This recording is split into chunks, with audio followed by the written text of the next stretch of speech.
Good evening साथियों। तो आज हमें हिंदी निवारे का 8वां अध्याय देखेंगे साथियों।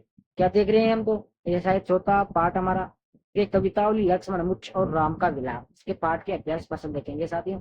पाठ नंबर चौथा ही है। ओके साथियों, शुरू करते हैं। क्लास शुरू करने से पहले छोटी सी रिक्वेस्ट साथी कीजिए, इसके लिए चैनल को सब्सक्राइब करें ताकि सभी क्लास आप तक पहुंचे, किसी भी क्लास से वंचित ना रहे साथी। तो देखो साथियों, इसका पहले का प्रश्न है कि कवितावली में उद्धृत छंदों के आधार पर स्पष्ट करें कि तुलसीदास को अपने युग की आर्थिक विषमता की अच्छी समझ है। ये सीबीएसई 2010 और 2018 में पूछा गया था। अथवा में बताया गया है कि कवितावली के आधार पर पुष्टि कीजिए कि तुलसी को अपने समय की आर्थिक सामाजिक समस्याओं की जानकारी थी। यही क्वेश्चन 2016 में इस प्रकार से पूछा गया था साथियों। देखो साथियों, ये राजस्थान जो भी बोर्ड होती है, इसके जो टीचर होते हैं, पेपर बनाने वाले, इसी प्रकार से किसी भी प्रश्न को घुमा फिरा कर पूछ सकता है। इसलिए आपसे जो भी क्वेश्चन बता रहा हूँ उनको अच्छे तरीके से देखना है। मॉडल पेपर बताऊँ तो उसमें भी आपको अच्छे तरीके से देखना है साथ ही, ताकि किसी भी मॉडल पेपर से आप किसी भी क्वेश्चन ना छूटे साथ। तो देखो उत्तर देखते हैं। उत्तर में बताया गया है कि कवितावली में उद्धृत छंदों के अध्ययन से पता चलता है कि वो तुलसीदास को अपने युग की आत्म विस्मृति की अच्छी समझ है। उन्होंने समकालीन समाज का यथापरक चित्रण किया है कि समाज के भिन्न यानी कि विभिन्न वर्गों का वर्णन करते हैं, जो कई तरह के कार्य करते हैं, अपना निर्वाह करते हैं, यानी कि अपना जीवन यापन करते हैं। तुलसीदास तो यहाँ तक बताते हैं कि पेट भरने के लिए लोग गलत सही सभी कार्य करते हैं। उनके समय में भयंकर गरीबी व बेरोजगारी थी। गरीबी के कारण लोग अपने संतानों तक को बेच देते हैं। बेरोजगारी इतनी अधिक थी कि लोगों को भीख तक नहीं मिलती है। दरिद्रता रूपी रावण ने हर तरफ हाहाकार मचा रखा। ये बात जब रावण की समय की है, जब रावण का राज चलता था। और ये तुलसीदास जी बताते हैं कि जब रावण का राज चलता था तो लोगों को भीख नहीं मिलती थी।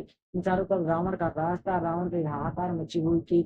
लोग पेट भरने के लिए पता नहीं क्या क्या करते रहते हैं साथी। ये इस कविता में इस प्रश्न में बताना चाहता है तुलसीदास। दूसरा प्रश्न है कि पेट की आग का समन ईश्वरन की राम भक्ति का मेघ ही कर सकता है। तुलसी का ये काव्य सत्य का क्या इस समय ये काव्य युग सत्य है? तर्क सहित संगत आपको उत्तर देना है। जब पेट में आग जलती है तो उसे बुझाने के लिए व्यक्ति हर तरह का उल्टा अथवा बुरा कार्य करता है। आग का मतलब यह है कि जब जब पेट में आग जलती है, यानी कि जब आग व्यक्ति को भूख लगती है तो वह अच्छा बुरा कार्य करने के लिए तैयार रहता है साथियों। किंतु यदि वह ईश्वर का नाम जप ले तो उसका अग्नि का समन हो सकता है, क्योंकि ईश्वर की कृपा से वह सब कुछ प्राप्त कर सकता है। यदि वह ईश्वर की कामना करे, ईश्वर की आराधना करे, ईश्वर की पूजा करे तो इसकी ये आग शांत हो सकती है।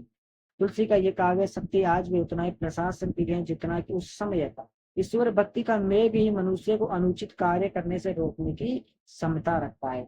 कहने का मतलब है कि ईश्वर भक्ति का मेघ ही व्यक्ति को अपने खेतों में फसल को निराई गुड़ाई करने से रोकता है। ठीक उसी प्रकार मनुष्य को अनुचित कार्य, जब व्यक्ति किसी भी व्यक्ति से सलाह लेता है और वो अच्छी शिक्षा देता है तो उसे अनुचित कार्य को रोकने की क्षमता देता है साथ है। इस प्रकार से आप समझ सकते हो, 12 क्लास में आ चुके हो आप। तीसरा प्रश्न है कि तुलसी ने यह कहने की जरूरत क्यों समझी कि दूत कहो, अवधूत कहो, रजपूत कहो, जोलहा कहो, कहो काऊ की बेटी सो बेटा न ब्याह। ओके।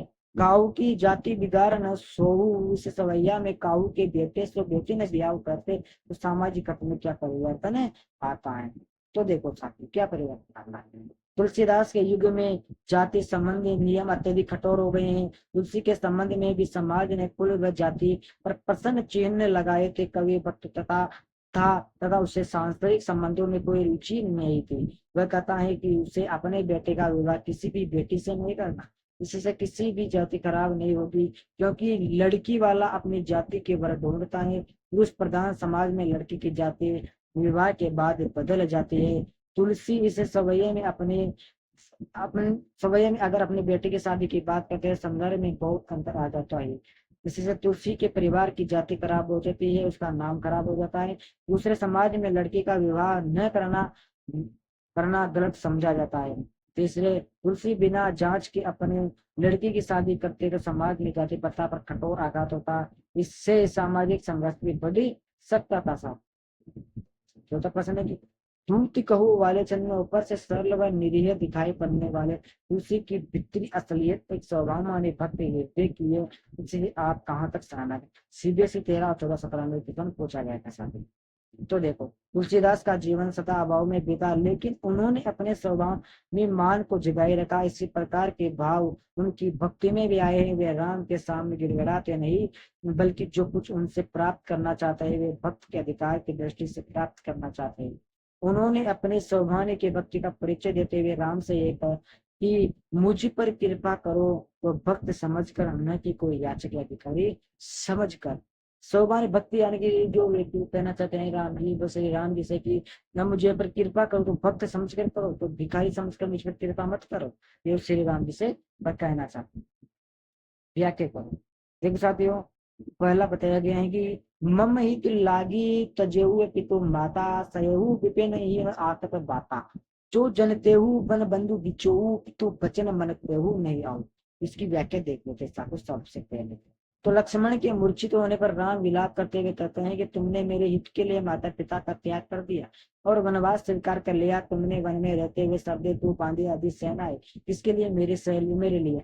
यदि मुझे पहले ज्ञात होता कि वन में अपने बाय से बिछड़ जाऊंगा तो मैं अपने पिता की बात नहीं मानता और नहीं तुम्हें अपने साथ लेकर बनाता। राम लक्ष्मण की निस्वार्थ सेवाओं को याद करते हैं साथी। बहुत अच्छी सवय है साथी। दूसरा है कि जता जता जता पंख बिनु खग दीना, मणि बिनु पन्नी करीबर कहना, असमन जिदबन बंधु बिनु तो ही जो जग देव जिया वेनु। इस कविता में, इस समय में बताना चाहता हूँ कि मूर्छित लक्ष्मण को गोद में लेकर राम विलाप करते हैं, दुख से पृथ्वी रहते हैं, रोते हुए कहते हैं तुम्हारे बिना मेरे जैसा ऐसी हो गई जैसे पंखों के बिना पक्षी की, मणि के बिना सांप की और सड़ के बिना हाथी की स्थिति दयनीय हो जाती है। ओके, ऐसी स्थिति में स्थिति में अक्षम व असहाय हो जो अकेला हो चुका हूँ। यदि भाग्य ने तुम्हारे बिना मुझे जीवित रखा तो मेरा जीवन इसी तरह शक्तिहीन हो जाएगा, बिना शक्ति के हो जाएगा। दूसरे शब्दों में, तेज व पराक्रम के पीछे तुम्हारी शक्ति का कार्य करते हैं साथी। इस कविता में राम लक्ष्मण भैया से बिल्कुल कुछ कहना कहते हैं मांग के खेबो मसीत को सोईबो, लेबो के एकु न देवो को दो। हमें बताया गया है कि ऊंचे नीचे कर्म धर्म अधर्म करे पेट को ही पचते बेचते बेटा बेट को। देखो, बहुत अच्छी कविताएं ये हमको बहुत अच्छी शिक्षा देते हैं सब। तुलसीदास ने समाज को अपनी तटस्थता की बात कही है। वे कहते हैं कि समाज की बातों पर उन पर कोई प्रभाव नहीं पड़ता, वे किसी पर आश्रित नहीं है, वे मात्र राम के सेवक के जीवन निर्वाह के लिए भिक्षावृत्ति करते हैं, कि भीख मांगते हैं तथा मस्जिद में सोते हैं, संसार से कोई लेना देना नहीं। आगे है कि तुलसीदास ने अपने समय की आर्थिक दशा का यथार्थ पर चित्रण किया है। अपने समय की जो भी गरीबी पीड़ा दुख है उसके इसमें चित्रण किया गया है। इससे समय लोग छोटे बड़े गलत सही सभी प्रकार के कार्य कर रहे हैं, क्योंकि उन्हें अपने भूख मिटानी है। वे कर्म की प्रवृत्ति व तरीके की परवाह नहीं करते हैं। पेट की आग को शांत करने के लिए भी अपने बेटा बेटी अर्थात संतानों को बेचने के लिए विभूषण के तैयार हो जाते हैं, तथा पेट भरने के लिए व्यक्ति कोई भी पाप कर सकता है। अपने पापी पेट के लिए कोई भी कुछ भी करवा सकता है। साथी छठा प्रश्न है कि भ्रात श्लोक में हुए राम की दशा को कवि ने प्रभु की नर लीला की अपेक्षा सच्ची मानवीय अनुभूति के रूप में रचा। क्या आप इसी से सहमत हैं? तुरंत उत्तर दीजिए। जब लक्ष्मण को सके बाण लगा तो राम एकदम विहल हो उठे। वे ऐसे रोए जैसे कोई बालक पिता से बिछुड़ कर रोता है। सारी मानवीय संवेदनाएं उन्हें प्रकट कर रही है। जिस प्रकार मानव मानव के लिए रोता है, ठीक वैसे ही राम ने किया।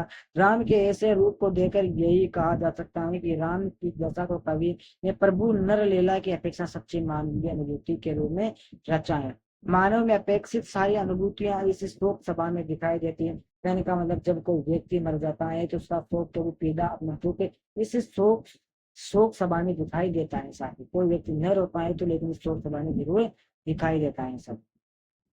सातवां प्रश्न है कि शोकग्रस्त माहौल में हनुमान के उत्तरण को करुण रस के बीच वीर रस का आविर्भाव क्यों कहा गया है? तो हनुमान लक्ष्मण के इलाज के लिए संजीवनी बूटी लाने हिमालय पर्वत गए। उन्हें आने में देर हो रही थी। इधर राम बहुत व्याकुल हो रहे थे। उनके विलाप से वानर सेना में शोक की लहर थी। चारों तरफ शोक का माहौल था। इसी बीच हनुमान संजीवनी बूटी लेकर आ गए।